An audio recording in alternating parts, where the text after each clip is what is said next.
యాదాద్రి ఆలయాన్ని నిర్మించిన చరిత్ర కేసీఆర్దన్నారు మాజీ మంత్రి హరీష్ రావు. గత ప్రభుత్వాల ఆలోచన ఎందుకు రాలేదని విమర్శించారు. తెలంగాణ విడిపోయాక రాష్ట్రానికి తిరుమల తరహాలో పుణ్యక్షేత్రం ఉండాలి కనుక యాదాద్రిని పునర్నిర్మించాలని చెప్పారు కాంగ్రెస్ ఎమ్మెల్యే రాజగోపాల్ రెడ్డి. ఆ సమయంలో తాము అధికారంలో ఉంటే తామే కట్టేవాళ్లమని కౌంటర్ ఇచ్చారు. మొట్టమొదటిసారిగా కేసీఆర్ గారు రాష్ట్ర ప్రభుత్వ నిధుల చేత దేవాలయాలను నిర్మించినటువంటి చరిత్ర బీఆర్ఎస్ పార్టీకి కేసీఆర్ గారికి ఉంది.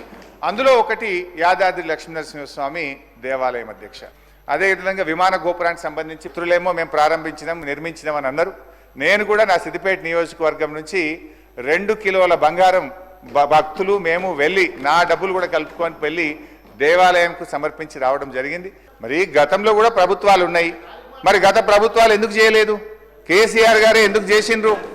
యాదగిరి గుట్ట కట్టాలన్న ఆలోచన రావడం భగవంతుడు కేసీఆర్ కల్పించడం అభినందనీయం, చాలా మంచి పరిణామమే అది. కానీ ఆయనకి ఎప్పుడు వచ్చింది? ఉమ్మడి ఆంధ్రప్రదేశ్లో మనందరం తిరుపతి ప్రముఖ పుణ్యక్షేత్రం. తెలంగాణ రాష్ట్రం ఏర్పడిన తర్వాత కాంగ్రెస్ పార్టీ హైదరాబాద్తో కూడిన తెలంగాణ ఇచ్చిన తర్వాత ఈ తెలంగాణ రాష్ట్రంలో కూడా ఒక ప్రముఖ పుణ్యక్షేత్రం ఉంటే బాగుంటుందని తెలంగాణ రాష్ట్రం వచ్చిన తర్వాత వచ్చింది. కాబట్టి అది మీరు వచ్చిండ్రు, మీరు కట్టిండ్రు. ఒకవేళ మేము అధికారంలోకి వస్తే మేము కట్టేవాళ్ళం.